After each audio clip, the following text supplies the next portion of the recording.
As you grow in your engineering career, the definition of success changes.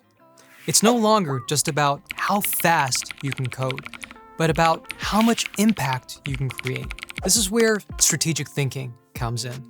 Strategic thinking is the essential skill that moves you from asking how to build something to asking what you should build, and most importantly, why.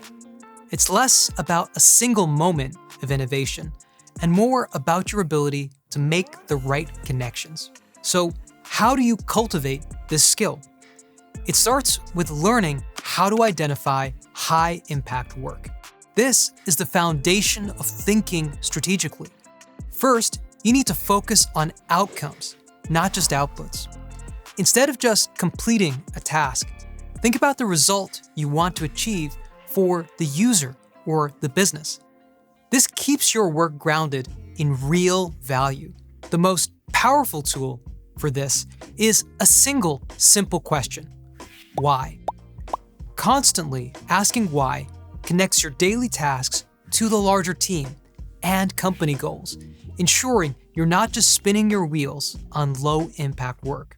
You can also use practical frameworks like an effort versus impact matrix to prioritize your workload, or apply the 80-20 rule to find the small amount of work that will deliver the vast majority of the results.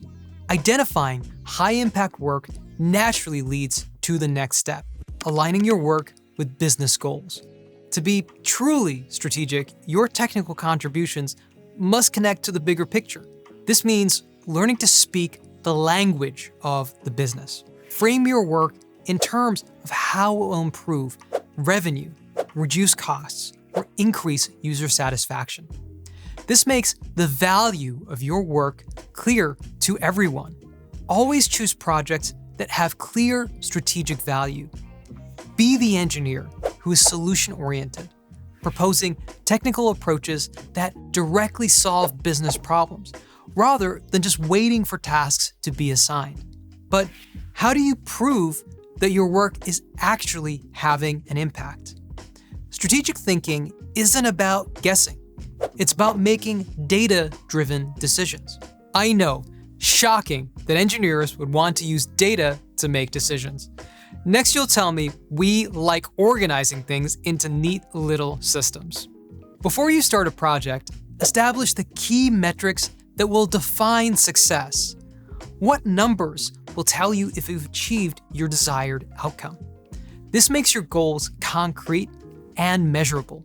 Use experiments and A/B tests to validate your hypothesis and learn what truly works.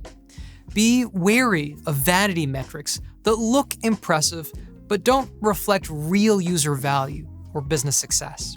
After you've launched, it's crucial to measure your results and adjust your approach based on what you've learned. The goal is to quantify the value of your engineering work, closing the loop on your strategic efforts. Finally, none of this matters if you can't bring others along with you. Effective communication is the skill that amplifies your technical and strategic abilities. Your ideas only have power if other people can understand and support them. Unfortunately, just look at the code. It's self-documenting, doesn't count as effective communication. I learned this the hard way. Practice simplifying complex technical topics.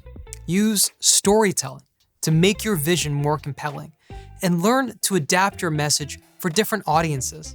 This means being an active listener, showing empathy for other viewpoints, and conveying your own message clearly and concisely. Always focus on positive, collaborative solutions. Strategic thinking isn't a mysterious talent. It's a set of skills you can learn and practice. By focusing on impact, aligning with the business, using data, and communicating effectively, you can transform your career. Well, that's all for now, folks. To learn more about building effective engineering habits, watch the rest of the series and subscribe to stay up to date on the latest tips and tricks on being an effective engineer.